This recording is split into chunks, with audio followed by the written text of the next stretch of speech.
ഞാൻ പറഞ്ഞു വന്നത് ഇൻഫാഖിനെ കുറിച്ചാണ്. ഇൻഫാഖിനെ കുറിച്ച് പറയുമ്പോഴൊക്കെ പറയുന്ന ഒരു കാര്യമുണ്ട്.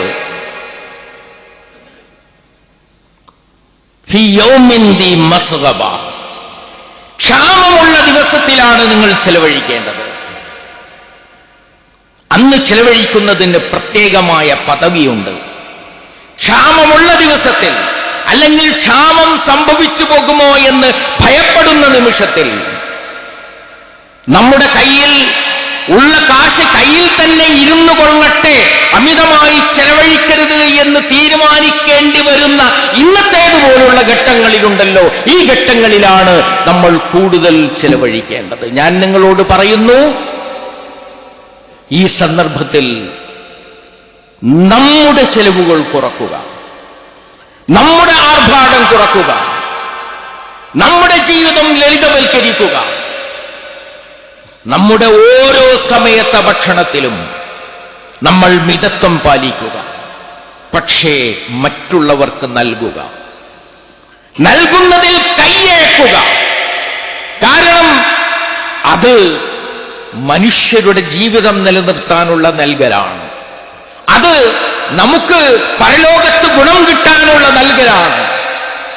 നമ്മുടെ ഭാഗത്തു നിന്ന് ദരിദ്രരിലേക്ക് പോകുന്ന ഓരോ നയാ പൈസയും സമ്പദ്ഘടനയെ ശക്തിപ്പെടുത്തുന്ന ഇതിനുള്ള ഏർപ്പാടുകളാണ്. ഖുർആൻ പറയുന്നുണ്ട്, വമാ ആതൈതും മിൻ സകാത്തിൻ തുരീദൂന വജ്ഹല്ലാഹ്, അല്ലാഹുവിന്റെ വജ്ഹ് ഉദ്ദേശിച്ചുകൊണ്ട് നിങ്ങൾ നൽകിക്കൊണ്ടിരിക്കുന്ന സകാത്ത് ഉണ്ടല്ലോ, ആ സകാത്ത് ഫഉലൈക ഹുമുൽ മുദഇഫൂൻ, അത് സമ്പദ്ഘടനയെ ഇരട്ടിക്കുകയാണ് ചെയ്യുന്നത്, ഇരട്ടിപ്പിക്കുകയാണ് ചെയ്യുന്നത്.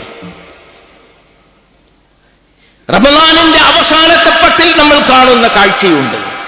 വരും ദിനങ്ങളിൽ നിങ്ങൾ അങ്ങാടിയിലേക്ക് ഇറങ്ങിയാൽ കാണാം, ഗ്രാമങ്ങളിൽ നിന്ന്, സബർബൻ ഏരിയകളിൽ നിന്ന് ആളുകൾ പട്ടണങ്ങളിലേക്ക് വരുന്നു. അവർ വന്നിട്ട് പീടികയിൽ കയറി സാധനങ്ങൾ വാങ്ങുന്നു, ചെരുപ്പ് വാങ്ങുന്നു, ചെറിയ ചെറിയ വസ്ത്രങ്ങൾ വാങ്ങുന്നു, പലയിടങ്ങളിലും ആ കാശ് ചെലവഴിക്കുന്നു. അങ്ങനെ സമ്പത്തിനെ ചലിപ്പിക്കുന്നതായി നമുക്ക് കാണാൻ കഴിയും, സമ്പത്തിനെ ചലിപ്പിക്കുന്നതായി നമുക്ക് കാണാൻ കഴിയും. ഈ ചലനമുണ്ടല്ലോ, ആ ചലനമാണ് സമ്പദ്ഘടനയുടെ വേര്, അടിവേരെന്ന് പറയുന്നത്, അതിന്റെ നാരായ വേരെന്ന് പറയുന്നത്. ഈ നാരായ വേരിനെ ശക്തിപ്പെടുത്തുക എന്ന പണിയാണ് സകാത്ത് നിർവഹിക്കുന്നത്, ദാനധർമ്മം നിർവഹിക്കുന്നത്. അപ്പോ നിങ്ങൾക്ക് വേണ്ടി ചെലവഴിക്കുന്നത് കുറക്കുകയും മറ്റുള്ളവർക്ക് വേണ്ടി ചെലവഴിക്കുന്നത് വർദ്ധിപ്പിക്കുകയും ചെയ്യുന്ന ഒരു സാഹചര്യം ഉണ്ടാകുമ്പോഴാണ് നമുക്ക് ക്ഷാമകാലത്തെ നേരിടാൻ കഴിയുക. ഒരു വലിയ അനുഭവം നമ്മുടെ മുമ്പാകെയുണ്ട്. അത് കോവിഡ് കാലം എന്ന കാലമാണ്. ആ കാലത്ത് നമ്മൾ എത്ര പ്രയാസപ്പെട്ടു എന്ന് നമുക്കറിയാം. പക്ഷേ അന്ന് നമ്മുടെ മനസ്സ് മൃദുലമായിട്ടുണ്ട്, നമ്മുടെ ഹൃദയം മൃദുലമായിട്ടുണ്ട്, നമ്മുടെ കരളിൽ പച്ചപ്പ് വന്നിട്ടുണ്ട്, അത് കനിവായിട്ട് കിനിഞ്ഞിട്ടുണ്ട്, അത് ജനങ്ങൾക്ക് ആശ്വാസം നേടിയിട്ടുണ്ട്.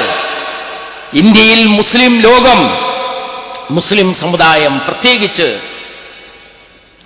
ആയിരക്കണക്കിന് കോടി രൂപയുടെ, 10,000 കോടി രൂപയുടെ റിലീഫ് പ്രവർത്തനങ്ങളാണ് ആ ക്ഷാമകാലത്ത് നടത്തിയിട്ടുള്ളത് എന്ന് നേരിട്ട് കണ്ട് അനുഭവിച്ച് റെക്കോർഡാക്കിയിട്ടുള്ള ഒരാളാണ് ഞാൻ. അതുകൊണ്ടാണ് എനിക്ക് പറയാൻ കഴിയുന്നത്. ക്ഷാമകാലത്ത് ചെലവഴിക്കുന്നതിന് പ്രത്യേകമായ പുണ്യമുണ്ട്. നമുക്ക് ആവശ്യമുള്ള ഘട്ടത്തിൽ ചെലവഴിക്കുമ്പോഴാണ് നമ്മൾ കൂടുതൽ മഹത്വമുള്ളവരായി തീരുന്നത് എന്ന് മനസ്സിലാക്കണം. സ്വർണവും വെള്ളിയും കാത്തു സൂക്ഷിക്കുകയും എന്നിട്ട് അല്ലാഹുവിന്റെ മാർഗത്തിൽ അത് ചെലവഴിക്കാതിരിക്കുകയും ചെയ്യുന്നവരെ കുറിച്ച് അല്ലാഹു സുബ്ഹാനഹു വ തആല താക്കീതും നൽകിയിട്ടുണ്ട്. നിങ്ങൾ സൂക്ഷിച്ചു വെച്ച മുഴുവൻ സമ്പത്തും നരകത്തിന്റെ തീയിലിട്ട് പഴുപ്പിക്കുകയും എന്നിട്ട് നിങ്ങളുടെ നെറ്റിത്തടങ്ങളിലും പാർശ്വഭാഗങ്ങളിലും മുതുകുകളിലും അതുകൊണ്ട് ചൂടുവെക്കുകയും ചെയ്യും എന്ന് വിശുദ്ധ ഖുർആൻ നേരിട്ട് നമ്മോട് പറഞ്ഞിട്ടുണ്ട്. ഈമാനിന്റെ അല്പമെങ്കിലും ഒരംശം നമ്മിലുണ്ടെങ്കിൽ സക്കാത്ത് നിർബന്ധമായും കൊടുത്തു വിട്ടുക. ശാസ്ത്രീയമായത് നിർവഹിക്കുന്ന സംഘങ്ങളുമായി ചേർന്നുകൊണ്ടത് നിർവഹിക്കുക. അതിന് സാധ്യമല്ലെങ്കിൽ സ്വന്തം അത് നിർവഹിക്കുക. ആ 2.5% നിന്നൊരംശം, ആ 5% നിന്നൊരംശം, ആ 10% നിന്ന് ഒരംശം നിങ്ങളുടെ സ്വത്തിൽ ബാക്കിയില്ല എന്ന് നിങ്ങൾ ഉറപ്പുവരുത്തുക. എന്നിട്ട് നിങ്ങളുടെ മനസ്സ് ശുദ്ധമാകുന്നത് പോലെ നിങ്ങളുടെ സ്വത്തിനെയും ശുദ്ധമാക്കുക.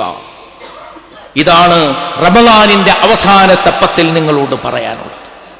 ഖുർആനുമായുള്ള ബന്ധം, അല്ലാഹുവുമായുള്ള ബന്ധം, ജനങ്ങളോടുള്ള വിട്ടുവീഴ്ച, സമ്പത്ത് ശുദ്ധീകരിക്കുന്ന സകാത്ത്, സകാത്തിന് പുറമെയുള്ള സദഖയും മറ്റു കാര്യങ്ങളും.